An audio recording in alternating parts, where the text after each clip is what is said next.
الحمد لله رب العالمين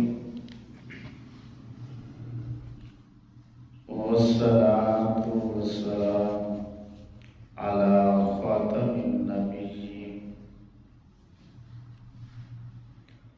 وعلى آله الطيبين وأصحابه المهديين وعلماء أمته المحققين وأولياء ملته الواصلين وعلينا معهم أجمعين. أما بعد فأعوذ بالله السميع العليم من الشيطان اللعين الرجيم. بسم الله الرحمن الرحيم. ألا إن أولياء الله لا خوف عليهم ولا هم يحزنون. صدق الله مولانا العظيم. إن الله وملائكته يصلون على النبي يا أيها الذين آمنوا صلوا عليه وسلموا تسليما. اللهم صل على محمد وعلى آل محمد كما صليت على إبراهيم وعلى آل إبراهيم إنك حميد مجيد. اللهم بارك على محمد وعلى آل محمد كما باركت على إبراهيم وعلى آل إبراهيم إنك حميد مجيد. الصلاة والسلام عليك يا سيدي يا رسول الله وعلى آلك وأصحابك يا سيدي يا حبيب الله. الصلاة والسلام عليك يا سيدي يا رحمة للعالمين وعلى آلك وأصحابك يا سيدي يا شفيع المذنبين. رب اشرح لي صدري ويسر لي أمري واحلل عقدة من لساني يفقهوا قولي. اللهم نور قلوبنا بالقرآن وزين أخلاقنا بالقرآن ونجنا من النار بالقرآن وادخلنا في الجنة بالقرآن. حمد و صلاة کے بعد آپ تمامی احباب کو السلام علیکم ورحمۃ اللہ وبرکاتہ.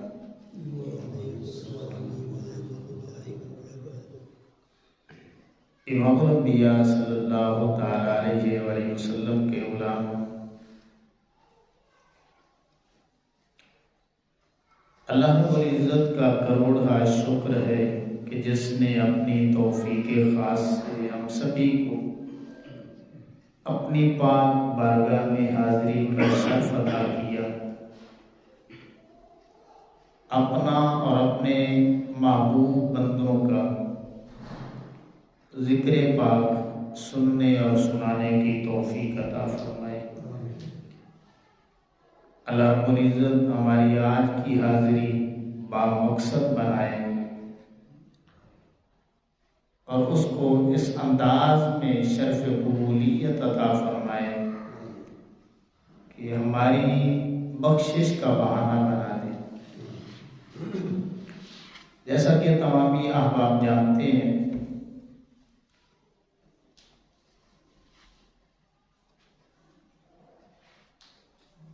کہ سب سے پہلے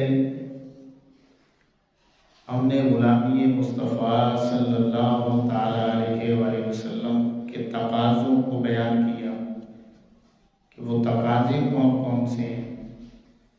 اور پچھلا جو جمعہ ہمارا گزرا ہے اس پہ ہماری یہ گفتگو ہوئی تھی کہ غلامی مصطفیٰ صلی اللہ تعالیٰ علیہ وآلہ وسلم کو سب سے پہلے پورا کرنے والی جو جماعت ہے وہ جماعت کون سی ہے؟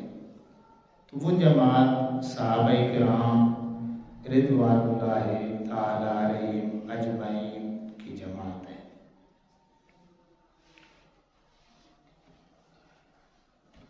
میں نے ایک حدیث پاک آپ کو سنائی تھی، شاید آپ میں سے یقیناً سبھی کو یاد ہو کہ آقا کریم علیہ السلام کی حدیث پاک ہے کہ لا تدخلون الجنت حتی تؤمنوا، کہ اس وقت تک کوئی جنت جا ہی نہیں سکتا جب تک کہ مومن نہ بن جائے۔ وَلَا تُؤْمِنُوا حَتَّى تَحَابُّوا، اور اس وقت تک کوئی مومن رہ نہیں سکتا جب تک کہ ایک دوسرے سے محبت نہ شروع کر دے۔ کیا مطلب؟ کہ جنت جانے کے لیے مومن بننا پڑتا ہے، جنت جانے کے لیے مومن بننا پڑتا ہے، اور مومن رہنے کے لیے پھر ایک دوسرے سے محبت کرنی پڑتی ہے۔ جنت جانے کے لیے مومن ہونا ضروری ہے، اور مومن رہنے کے لیے ایک دوسرے سے محبت کرنی ضروری ہے۔ آقا کریم علیہ السلام نے آگے فرمایا کہ اولا ادلکم علی شیء اذا تحاببتم، اولا ادلکم علی شیء اذا فعلتموه تحاببتم، کہ اے میرے صحابہ کرام رضوان اللہ تعالیٰ علیہم اجمعین، کیا میں تمہیں ایسا عمل نہ بتا دوں کہ جس کے کرنے سے اللہ تمہارے دلوں میں محبت پیدا کر دے؟ تو صحابہ کرام علیہ رضوان نے عرضی پیش کی کہ یا رسول اللہ صلی اللہ علیہ وسلم ضرور بتلائیے۔ آقا کریم علیہ السلام نے فرمایا کہ افشوا السلام بینکم، کہ سلام کو پھر عام کر دو، سلام کو عام کر دو۔ سلام کو عام کرو گے اللہ تمہارے درمیان محبت پیدا کر دے گا، اور جب محبت ہو جائے گی تو تم مومن بن جاؤ گے، مومن بن گئے تو تم پھر جنتی بن جاؤ گے۔ اب صحابہ کرام رضوان اللہ تعالیٰ علیہ مجمعین وہ نفوس قدسیہ ہیں، وہ ذوات ہیں جن کے لیے رب ذوالجلال نے جنت کے اعلانات کر دی ہیں، اور وَكُلًّا وَعَدَ اللَّهُ الْحُسْنَىٰ کے وعدے آج بھی اللہ کے قرآن میں موجود ہیں۔ تو پتہ کیا چلا کہ صحابہ کرام رضوان اللہ تعالیٰ علیہ مجمعین وہ ذوات ہیں جو جنتی ہیں، یہ وہ ذوات ہیں جن کے مومن ہونے کی گارنٹی اس رب ذوالجلال نے دے دی ہے، اور اللہ نے فرما دیا ہے کہ یہ جو گروہ ہے، یہ جو جماعت ہے جنہوں نے غلامی مصطفیٰ صلی اللہ علیہ وسلم کے تقاضوں کو پورا کر دیا ہے، یہ تو آپس میں محبت کرنے والے ہیں۔ اب 15 صدیوں کے بعد ہم کتنے میلے ہو چکے ہیں، اندر سے کھوٹے ہو چکے ہیں۔ یہ ہم سے مراد کسی کی طرف اشارہ ہے، ہم سے مراد میں اور آپ نہیں ہے۔ ہم کتنے میلے ہو چکے ہیں، اندر سے کھوٹے ہو چکے ہیں، ہمارا ایمان کتنا کمزور ہو چکا ہے کہ وہ رب ذوالجلال جس جماعت کی گارنٹی دے رہا ہے کہ وہ جنتی ہے، ہمیں اس مالک کے قول پہ یقین ہی نہیں ہے۔ وہ رب ذوالجلال اس جماعت کے متعلق فرماتا ہے وہ مومن ہے، اور ہم ماننے کے لیے تیار نہیں ہیں۔ وہ مالک ذوالجلال فرماتا ہے وہ تو آپس میں محبت کرنے والے ہیں، اور یہ ان کی لڑائیاں کرتے پھر رہے ہیں۔ تو صحابہ کرام رضوان اللہ تعالیٰ علیہ یہ وہ جماعت ہے جو آپس میں محبت کرنے والے ہیں، محبت کرنے والے ہیں۔ تو اب ایک چھوٹی کہ مختلف کتب میں جو صحابہ کرام رضوان اللہ تعالیٰ علیہ اجمعین کے جو مشاجرات آئے ہیں، جو ماڑی موٹی باتیں آئی ہیں، پھر ان کا کیا بنے گا؟ تو الحمدللہ تعالیٰ ہم اہل سنت و جماعت ہیں، اور ہمارا جو عقیدہ ہے، ہم صحابہ کرام رضوان اللہ علیہ اجمعین کو بشر مانتے ہیں، انسان مانتے ہیں، فرشتہ نہیں مانتے۔ ہم صحابہ کرام رضوان اللہ تعالیٰ علیہ اجمعین کے متعلق خطائے اجتہادی کے امکان کا قول کرتے ہیں، لیکن ہمارا یہ موقف ہے کہ جو جماعت انبیاء کرام علیہ رضوان کی ہے، صرف اور صرف وہ معصوم ہے۔ آقا کریم علیہ السلام کے سارے صحابہ کرام رضوان اللہ تعالیٰ علیہ اجمعین وہ محفوظ ہیں، محفوظ ہیں۔ کیا مطلب کہ ان کی جو غلطیاں ہوئی ہیں نا صحابہ کرام علیہ رضوان کی، جن کو ہم شریعت کی زبان میں کہتے ہیں خطائے اجتہادی، اللہ رب العزت نے ان کی بھی معافی کے اعلانات کر دیے۔ عفا اللہ عنہ، اللہ فرمایا میں نے معاف کر دیا، جنت کے اعلانات کر دیے، ان کے مومن ہونے کے اعلانات کر دیے، ان کی آپس میں محبت کے بھی اعلانات کر دیے۔ اللہ اکبر۔ عمومی طور پہ ہمارے یہاں جو لڑائی ہوتی ہے، جھگڑا ہوتا ہے، فتنہ و فساد ہوتا ہے نا، وہ حسد، بغض اور کینہ کی بنیاد پہ ہوتا ہے۔ تو صحابہ کرام رضوان اللہ تعالیٰ علیہ کے درمیان جو مشاجرات ہوئے ہیں نا، یہ ذہن میں رکھ لیں کہ وہ حسد، بغض اور کینہ کی بنیاد پہ نہیں ہوئے، وہ اجتہاد کی بنیاد پہ ہوئے۔ اجتہادی خطا کے امکان کا قول کر کے اور قرآن کے اس وعدے پہ عفا اللہ عنہم وکلا وعد اللہ حسنا پہ اگر کسی کا عقیدہ ہے تو وہ صرف اور صرف اہل سنت و جماعت کا عقیدہ ہے۔ اللہ اکبر۔ تو جب صحابہ کرام رضوان اللہ تعالیٰ علیہ کی عظمت کی بات آتی ہے نا، تو الحمدللہ ہم وہی عظمت اہل بیت اطہار کے لیے بھی بتا رہے ہوتے ہیں۔ یہ جو وعدہ ہے نا وکلا وعد اللہ الحسنہ، اس میں آقا کریم علیہ السلام کی ساری اہل بیت اطہار جنہوں نے آقا کریم علیہ السلام کی سچی غلامی اختیار کی، کلمہ پڑھا، وہ تمام کے تمام زوات بھی وکلا وعد اللہ الحسنہ کے حصار میں ہیں، وہ ذاتیں بھی شامل ہیں۔ اللہ اکبر۔ تو الحمدللہ ہم آقا کریم علیہ السلام کی چاہے ازواج ہوں، ازواج مطہرات، چاہے صحابہ کرام رضوان اللہ تعالیٰ علیہ اجمعین ہوں، یا اہل بیت اطہار کی ذوات ہوں، ہم سبھی کو جنتی مانتے ہیں، سبھی کو جنتی مانتے ہیں۔ اللہ اکبر۔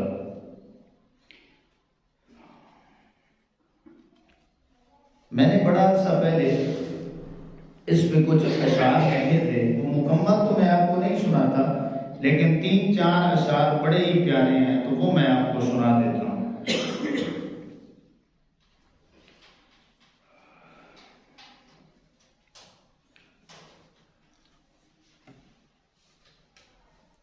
آل و اصحاب کی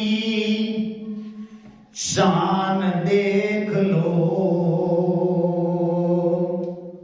آل و اصحاب کی شان دیکھ لو۔ کہاں سے دیکھیں بھائی؟ آل و اصحاب کی شان دیکھ لو، پڑھ کر رب کا، پڑھ کر رب کا قرآن دیکھ لو،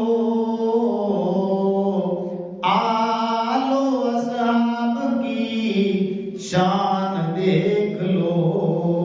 سبھی بھی شامل ہو گئے، آپ سبھی بھی پڑھیں۔ آل و اصحاب کی شان دیکھ لو، آل و اصحاب کی شان دیکھ لو، پڑھ کر رب کا، پڑھ کر رب کا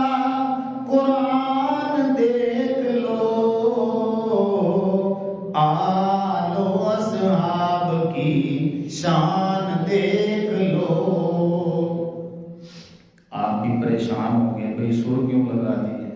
سر یہ ہمارے بھائی صاحب بیٹھے ہیں تو یہ کچھ ذوق بھی لینا چاہتے ہیں، تو چلو اب توجہ کرنا لفظوں میں۔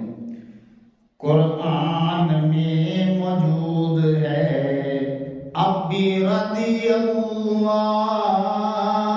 اب بھی رضی اللہ، رضی اللہ عنہ ورضوا عنہ، وہ اشارہ ہے۔ قرآن میں موجود ہے اب بھی رضی اللہ، اب بھی رضی اللہ، صحابہ کی شان میں، آل کی شان میں، دونوں کی شان میں فرمان دیکھ لو، آل و اصحاب کی شان دیکھ لو، پڑھ کر رب کا قرآن دیکھ لو۔ اب ایک اور حدیث پاک کی طرف اشارہ ہے کہ آل ہے کشتی، صحابہ ہے ستارے، صحابہ ہے ستارے۔ آقا کریم علیہ السلام نے اپنی آل کی مثال جب دی، فرمایا کہ وہ جو ہے کشتی کی مانند ہے، اور صحابہ کرام رضوان اللہ تعالیٰ علیہم اجمعین کی جب مثال دی، فرمایا کہ یہ ستاروں کی مانند ہے۔ آل ہے کشتی، صحابہ ہے ستارے، صحابہ ہے ستارے، پیارے آقا مدنی کا، پیارے آقا مدنی کا فرمان دیکھ لو، آل و اصحاب کی شان دیکھ لو، پڑھ کر رب کا قرآن دیکھ لو، آل و اصحاب کی شان دیکھ لو۔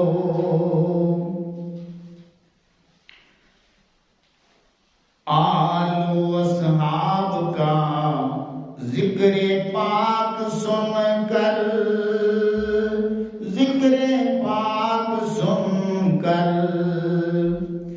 آل و اصحاب کا ذکر پاک سن کر، ذکر پاک سن کر، منافق ہے جو بھی، منافق ہے جو بھی پریشان دیکھ لو، آل و اصحاب کا ایمان دیکھ لو، پڑھ کر رب کا قرآن دیکھ لو، پڑھ کر رب کا قرآن دیکھ لو۔ اللہ اکبر۔ تو یہ مستدرک للحاکم کی 7311 نمبر حدیث پاک ہے۔ آقا کریم علیہ السلام نے ارشاد فرمایا، حضرت ابو ہریرہ رضی اللہ تعالیٰ عنہ راوی کہ سیصیب داء الامم، کہ اے میرے صحابہ کرام رضوان اللہ تعالیٰ علیہ، میری امت کو وہ مرضیں لگ جائیں گی جو پہلی امتوں کو لگی تھی، وہ مرضیں لگ جائیں گی جو پہلی امتوں کو بھی لگی تھی۔ فقالوا یا رسول اللہ صلی اللہ علیہ وسلم وما داء الامم، اے اللہ کے رسول صلی اللہ علیہ وسلم وہ مرضیں ہمیں بھی بتلائیے، وہ کون سی مرضیں تھیں جو ان امتوں کو بھی لگ چکی تھی۔ تو اب آقا کریم علیہ السلام نے ارشاد فرمایا کہ العشر والبطر والتکاثر والتناجش فی الدنیا والتباغض والتحاسد حتی یکون بغض۔ العشر کہتے ہیں اکڑنے کو، میری امت کے اندر اکڑ آ جائے گی، والباطر اور چال ڈھال میں اترانا آ جائے گا، والتکاثر مال دنیا کی محبت آ جائے گی، والتناجش فی الدنیا اور دنیا کی بے جا محبت پیدا ہو جائے گی، والتباغض اور دلوں میں چھپی ہوئی ایک دوسرے کی دشمنی رکھیں گے، والتحاسد اور پھر ایک دوسرے سے حسد کریں گے، حتی یکون بغی اور پھر بغاوت شروع ہو جائے گی۔ اللہ اکبر۔ اگر اس حدیث پاک کو ہم آج کے دور پہ اپلائی کریں تو میں یہ کہہ سکتا ہوں کہ گھر کی چار دیواری سے لے کر کے اسمبلی ہال تک اور نیچے سے لے کے اوپر تک الا ماشاءاللہ ہر شخص ان تمام مرضوں کا مریض بن چکا ہے۔ صرف ایک جملہ لے لیں کہ آقا کریم علیہ السلام نے فرمایا اکڑ آ جائے گی، کیا مطلب کہ ہر بندہ چودھری بن جائے گا۔ ادھر ادھر نہ جائیں، اپنے محلے میں آ جائیں، اپنے محلے کی بات کر رہے ہیں۔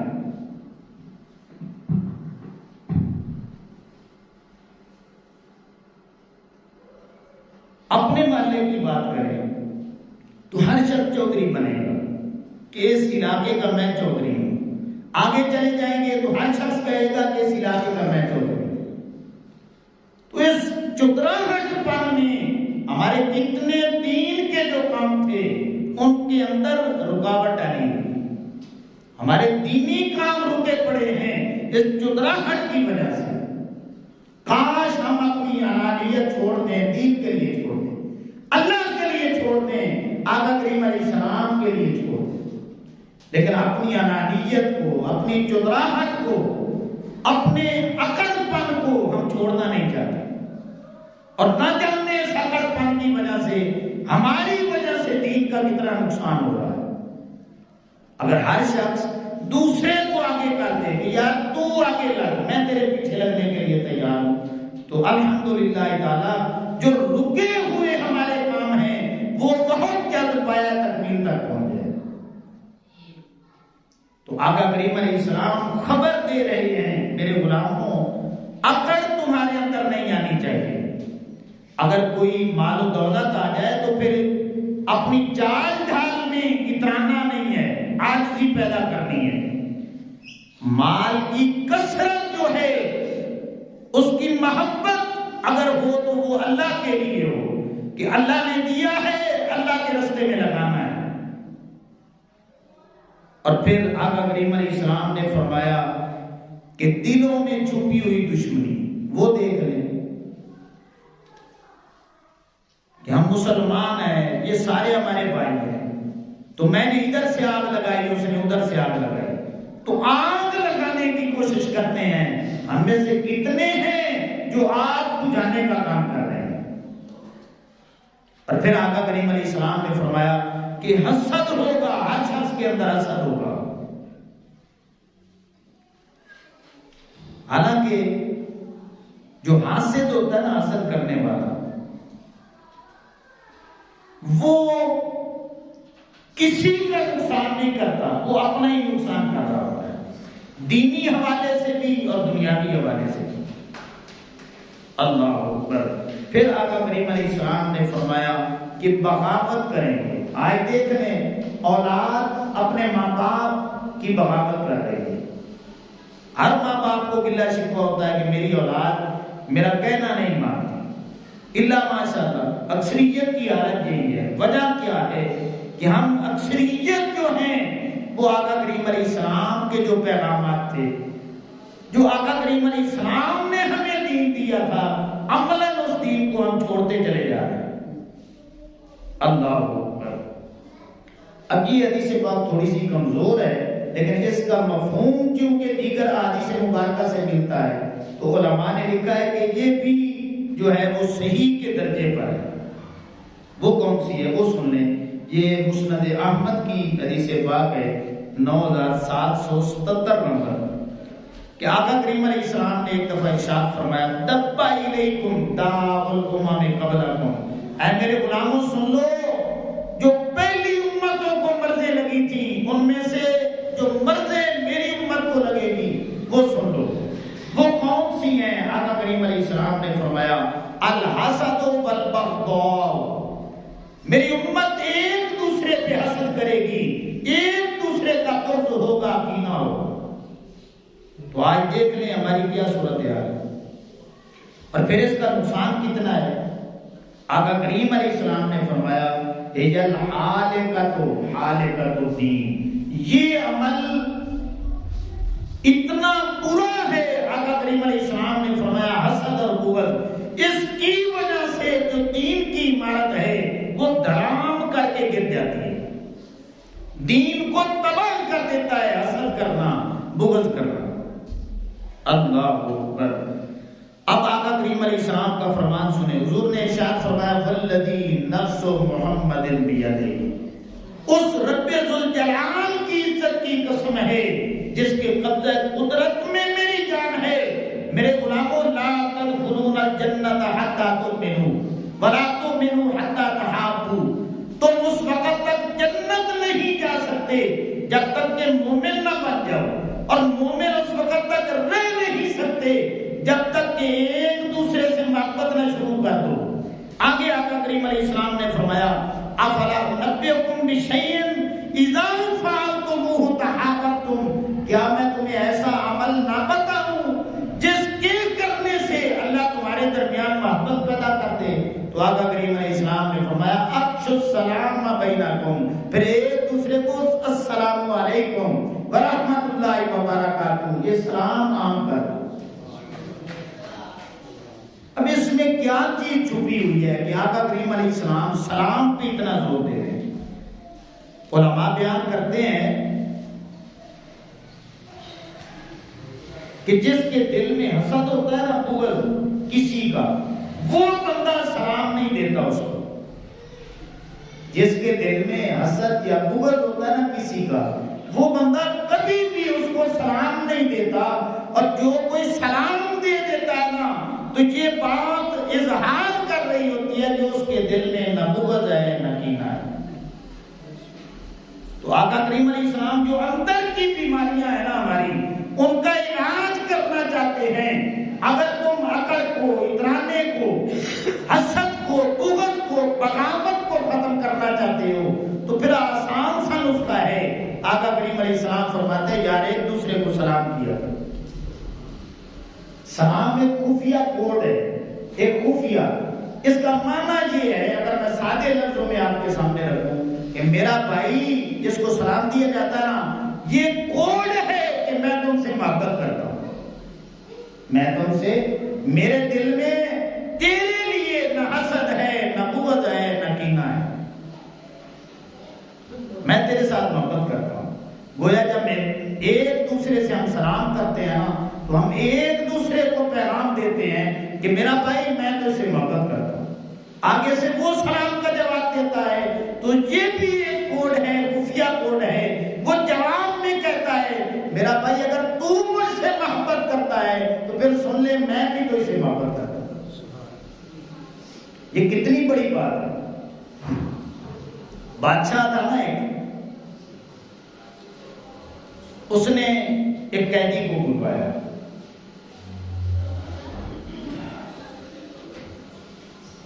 اسے سزائے موت دینی تھی، اس کا وقت آ چکا تھا۔ اس نے بلایا، اپنے سامنے پیش کیا۔ اس قیدی نے آتے ہی بادشاہ کو کہا کہ السلام علیکم ورحمۃ اللہ وبرکاتہ۔ اب بادشاہ نے اس کا جواب بھی دے دیا۔ اب بادشاہ نے اس سے پوچھا کہ تجھے پتا ہے کہ آج تیرا آخری دن ہے، سزائے موت دینے لگے ہیں، تو تیری کوئی خواہش ہے تو بتا دے۔ اب اس قیدی نے کیا کہا کہ بادشاہ سلامت، اور تو میری خواہش کیا پوری کرے گا؟ اور تو جو وعدے اپنے رب سے کرتا ہے، اپنے نبی کریم علیہ السلام سے کرتا ہے، تو ان وعدوں کو پورا نہیں کرتا، تو میری خواہش کیا پوری کرے گا؟ اس نے کہا کہ یار کوئی تو بتا کہ میں نے اللہ کے ساتھ وعدہ کیا ہو پورا نہ کیا ہو، میں نے آقا کریم علیہ السلام کے ساتھ وعدہ کیا ہو پورا نہ کیا ہو۔ اب وہ قیدی بول پڑا، اس نے کہا کہ میں نے آتے ہی سلام دیا ہے، تو نے اس کا جواب دیا ہے یا نہیں دیا؟ بادشاہ نے کہا کہ میرا حق بنتا تھا، سلام کا جواب دینا واجب ہے، میں نے جواب دیا تھا۔ اب وہ قیدی کہنے لگا تو مجھے پھٹے لگانا چاہتا ہے، اور سلام کا یہ مطلب ہے کہ میرا بھائی میں تو اس سے محبت کرتا ہوں، ادھر کہتا ہے کہ میں تو اس سے محبت کرتا ہوں اور ابھی تو نے حکم دے دینا اسے پھٹے پہ لگا۔ تو یہ جو وعدہ تو نے کیا ہے یہ میرے ساتھ نہیں کیا، یہ اپنے رب کے ساتھ کیا ہے، اپنے آقا و مولا صلی اللہ علیہ وسلم سے کیا ہے، تو آپ دیکھتے ہیں تو نبھاتا ہے یا نہیں نبھاتا۔ اب وہ مسکرا پڑا، اس نے کہا بات تو یار تو نے سچی کی ہے کہ یہ سلام ایک محبت کا پیغام ہے، جب تو نے سلام دیا میں نے بدلے میں جواب دے دیا، تو اس کا مطلب یہ ہے کہ میں نے کہہ دیا کہ میرا بھائی، ایک تو میرا بھائی ہے، دوسری بات یہ ہے کہ میں تو اسے محبت کرتا ہوں، اور جو کوئی جس سے محبت کرتا ہے نا پھر اسے پھٹے نہیں لگاتا، چل میں تجھے آزادی دیتا ہوں، تو نے بات بڑی کھری کی۔ اللہ اکبر۔ تو امام الانبیاء صلی اللہ تعالی علیہ وسلم کے غلاموں، مومن جو ہوتے ہیں نا، مومن وہ ایک دوسرے سے محبت کرنے والے ہوتے ہیں۔ تو صحابہ کرام رضوان اللہ تعالی علیہم، ان کے اندر جو مشاجرات ہوئے وہ حسد، بغض اور کینہ کی وجہ سے نہیں ہوئے، وہ اتحاد کی بنیاد پہ ہوئے۔ اور ہماری جو لڑائیاں ہوتی ہیں، جھگڑے ہوتے ہیں، وہ حسد، بغض اور بغاوت کی وجہ سے ہمارے اندر یہ لڑائیاں، جھگڑے اور فتنہ و فساد ہوتے ہیں۔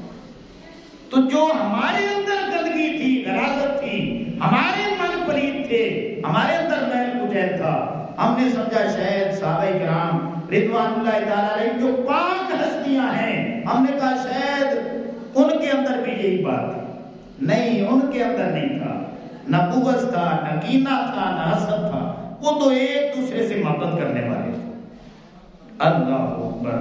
تو امام الانبیاء صلی اللہ تعالی علیہ وسلم کے غلاموں، اب یہ بات ذہن نشین کر رہے ہیں کہ مسلمان چاہے امریکہ کا رہنے والا ہو یا فرانس کا، مسلمان چاہے چائنا کا رہنے والا ہو یا ترکی کا، مسلمان چاہے کشمیر کا باسی ہو یا فلسطین کا رہنے والا ہو، مسلمان چاہے برما کا رہنے والا ہو یا بوسنیا کا رہنے والا ہو، مسلمان ہونے کے ناطے ہمارا ایک تعلق ہے ان کے ساتھ، ایک نسبت ہے ان کے ساتھ کہ مومن رہنے کے لیے ہمیں ان کے ساتھ محبت کرنی پڑے گی۔ اگر ہم ان سے محبت نہیں کرتے، محبت کیا ہے؟ اگر کوئی انہیں خوشی ملی ہے تو ہم نے ادھر خوش ہونا ہے، اگر انہیں کوئی تکلیف پہنچی ہے تو ہمیں ان کی تکلیف ادھر محسوس کرنی ہوگی۔ اگر ہم ادھر تکلیف محسوس نہیں کرتے تو گویا ہم اپنے عمل سے بتا رہے ہیں کہ ہمارے اندر جو ایمان کی چنگاری ہے وہ بجھ چکی ہے۔ اللہ اکبر۔ تو امام الانبیاء صلی اللہ علیہ وسلم کے غلاموں، علامہ اقبال رحمۃ اللہ تعالی علیہ نے کیا خوب شعر کہا تھا۔ آپ فرماتے ہیں کہ اخوت اس کو کہتے ہیں، اخوت یہ بھائی چارہ، انما المؤمنون اخوہ، یہ کس کو کہتے ہیں؟ اخوت اس کو کہتے ہیں چبھے کانٹا جو کابل میں، یہ افغانستان کا شہر ہے، کیپٹل شہر ہے کابل۔ اخوت اس کو کہتے ہیں چبھے کانٹا جو کابل میں، تو ہندوستان کا ہر پیرو جوان بیداب ہو جائے۔ پیرو کہتے ہیں بوڑھے آدمی کو۔ اگر کابل میں کسی مسلمان کو کانٹا چبھتا ہے تو وہ پاکستان میں، پنجاب میں، کوٹلی میں بیٹھے ہوئے مسلمان کو اس کا درد محسوس کرنا ہوگا۔ اللہ اکبر۔ تو امام الانبیاء صلی اللہ علیہ وسلم کے غلاموں، آج دیکھ لیں فلسطین میں ایک آگ لگی ہے، سروں کی فصلیں کاٹی جا رہی ہیں، کتنی عورتیں ہیں جو بیوہ ہو چکی ہیں، کتنی مائیں ایسی ہیں جن کے بیٹے ذبح ہو چکے ہیں، کتنے ایسے خاندان ہیں جو اجڑ چکے ہیں، گھر تباہ ہو چکے ہیں، اور ہم ادھر بیٹھے ہیں اور ہمارے ہاتھ بھی بندھے ہوئے۔ اب ہر مسلمان کی ایک ذمہ داری بنتی ہے کہ اگر علماء ہیں تو وہ کیا کریں؟ وہ حقائق کو واضح کریں، امت کو ایک رستہ دکھائیں، اپنے بیانات میں، تقریروں میں مسئلہ فلسطین کو اٹھائیں، اجاگر کریں، عوام کے دلوں میں اس کی اہمیت بتائیں کہ اس کی اہمیت کتنی ہے۔ اور اگر صحافی ہیں، اینکر ہیں، تو پھر انہیں چاہیے کہ وہ میڈیا پہ اپنی آواز اٹھائیں۔ عوام ہے تو یہ نہیں ہے کہ وہ خاموش بیٹھ جائیں، عوام کا بھی کام ہے کہ وہ دعائیں بھی کریں اور حکمرانوں کو جگانے کے لیے جو سوشل ذرائع ہیں ان کو بروئے کار میں لائیں۔ سوشل میڈیا پہ جتنے بھی ذرائع موجود ہیں ان کو بروئے کار لاتے ہوئے حکمرانوں کو جگانا چاہیے۔ یہ ہماری ذمہ داریاں ہیں جو ہم نے اپنی نبھانی ہے، مگر یہ اصل جو کام کرنے کا ہے وہ تو حکمرانوں کا ہے، اصل کام حکمرانوں کے کرنے کا ہے۔ اب یہ حسن ظن 100% حسن ظن رکھتے ہوئے میں بات کرنے لگا ہوں۔ مسلمان پہ حسن ظن رکھتا ہے کہ یہ دنیا جو ہے نا یہ گلوبل ولیج بن چکی ہے۔ اب کیا ہے کہ حکمران اعلانیہ طور پہ کوئی ایسی ایکٹیویٹی نہیں کر رہے، وہ خاموش بیٹھے ہیں، تو اس وجہ سے عوام جو ہے ان میں بھی اضطراب پایا جا رہا ہے یا نہیں ہے؟ یہ کیوں خاموش بیٹھے ہیں؟ ان کو چاہیے یہ جواب دیں۔ اب یہ ان پہ حسن ظن رکھتے ہوئے میں بات کر رہا ہوں کہ یقیناً وہ بھی کلمہ پڑھنے والے ہیں، مسلمان ہیں، ہم یہ چاہتے ہیں کہ وہ اعلانیہ طور پہ اس کا اظہار کریں۔ ممکن ہے اللہ کہہ رہا ہے میرا جو حسن ظن ہے وہ صحیح ہو کہ جب دنیا گلوبل ولیج بن چکی ہے تو ایسی اعلانیہ اگر ایکٹیویٹی وہ کرتے ہیں تو ممکن ہے کہ پھر ایسا نہ ہو کہ پوری دنیا کی جنگ چھڑ جائے۔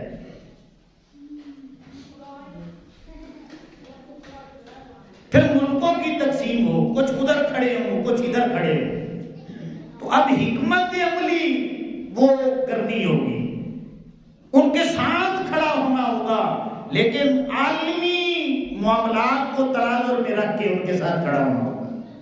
تو اگر ایسی پالیسی ان کی ہے تو یہ تو بہت اچھی بات ہے کہ وہ خفیہ طریقے سے اپنے مسلمان بھائیوں کی مدد کرنا چاہتے ہیں، یا اپنے انداز میں ان کی مدد کر رہے ہیں، یا پلاننگ بنا رہے ہیں، یا کوئی طریقہ ایسا کرنا چاہتے ہیں کہ فرنٹ میں نہیں آنا چاہتے، تو یہ تو پالیسی ہے، حکمت عملی ہے، اس کا تو حدیث پاک میں ذکر ہے۔ آقا کریم علیہ السلام نے فرمایا کہ جنگ دھوکے کا نام ہے، جنگ دھوکے کا نام ہے۔ اگر کوئی فرنٹ سے آگے نہیں لڑتا تو یہ نہیں ہے کہ اب وہ مجاہد نہیں ہے، وہ پیچھے سے آگے اگر وار کر دے اور اسے زیر کر لے پھر بھی وہ مجاہد ہے، کہ اس نے حکمت عملی اپنائی ہے۔ اللہ کرے میری زبان جو میں نے کہا ہے، جو اس نے ظن ان پہ رکھا ہے، اللہ کرے وہ اس پہ پورے اترے۔ اللہ اکبر۔ تو یہ اللہ کا شکر ہے الحمدللہ کہ اب مسئلہ فلسطین کو علماء بھی اٹھا رہے ہیں۔ 1 مہینہ تک خاموشی تاری رہی ہے، کسی نے بات نہیں کی۔ اب کانفرنسز ہو رہی ہیں، سیمینار ہو رہے ہیں، مختلف لوگ جو ہے نا وہ اٹھ رہے ہیں، اس آواز کو بلند کر رہے ہیں، عوام تک کچھ نہ کچھ بات جو ہے وہ پہنچائی جا رہی ہے۔ تو اللہ کرے ہمارے حکمرانوں کے اندر بھی غیرت آئے اور عوام تو اپنی ہر طرح کی قربانی دینے کے لیے تیار بیٹھے، اور جو امیر طبقہ ہے، مالدار طبقہ ہے، ان کی بھی ایک ذمہ داری ہے کہ وہ ہر وقت اپنے مال کو تیار رکھیں کہ اگر ایسا موقع آتا ہے کہ آواز لگائی جائے کہ تمہارے مال کی کی ضرورت پڑ رہی ہے تو پھر ہم پیچھے نہ ہوں بلکہ اپنی اپنی حیثیت کے مطابق ہم اس میں حصہ لیں۔ اللہ اکبر۔ تو یہ اگر ہم کام نہیں کرتے تو پھر سمجھ لیں پھر ادھر سے زبانی کلامی عیدہ میں ہے مسلمانی کے، ادروائز ہمیں اپنے مسلمانوں کا کوئی درد نہیں ہے اور ان کی کوئی تکلیف کو ہم نے اپنی تکلیف نہیں سمجھا۔ تو اس لیے امام الانبیاء صلی اللہ تعالی علیہ وسلم کے غلاموں، آقا کریم علیہ السلام کی ایک حدیث پاک سن لیں، من سرہ ان یجد طعم الایمان، یہ میرے غلاموں ایمان کا بھی ایک ذائقہ ہے۔ ہر چیز کا ایک ذائقہ ہوتا ہے نا، چینی کا ایک اپنا ذائقہ ہے، گڑ کا ایک اپنا ذائقہ ہے، ٹھیک ہے نا، دیگر چیزوں کا اپنا اپنا ذائقہ ہے۔ آقا کریم علیہ السلام نے فرمایا کہ ایمان کا بھی ایک ذائقہ ہے، ایک حلاوت ہے۔ اگر تم وہ ذائقہ چکھنا چاہتے ہو فَلْيُحِبُّ الْمَرْءَ لَا يُحِبُّهُ إِلَّا لِلَّهِ، تو اپنے مسلمان بھائیوں کے لیے صرف اللہ کے لیے محبت کرو، اللہ تمہیں ایمان کی حلاوت عطا فرما دے گا۔ ایمان کا جو ذائقہ ہے نا، اللہ رب العزت وہ تمہیں چکھا دے گا کہ وہ ذائقہ کیا ہے۔ آج ہمیں جو ذائقہ نہیں نہ آتا اس کی وجہ یہ ہے کہ ہم نے اللہ کے لیے محبت ہی کبھی نہیں کی۔ ہم کوئی ذاتی چیزیں دیکھتے ہیں کہ ذاتی تعلق ہے، رشتہ داری ہے، کوئی لین دین ہے تو پھر محبت ہے، اللہ کے لیے محبت نہیں ہے۔ ایک اور حدیث پاک سن لیں، آقا کریم علیہ السلام نے ارشاد فرمایا کہ ایک بندہ مومن گھر سے نکلتا ہے، رستے میں ایک فرشتہ اس سے ملاقات کرتا ہے، وہ فرشتہ پوچھتا ہے کدھر جانے کا ارادہ ہے؟ اب وہ ہوتا ہے انسانی شکل میں، وہ کہتا ہے کہ فلاں بندے سے میں نے ملنا ہے۔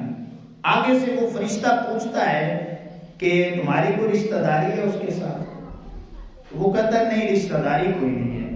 پھر فرشتہ پوچھتا ہے کوئی کام ہے؟ تو وہ کہتا ہے کام بھی کوئی نہیں ہے۔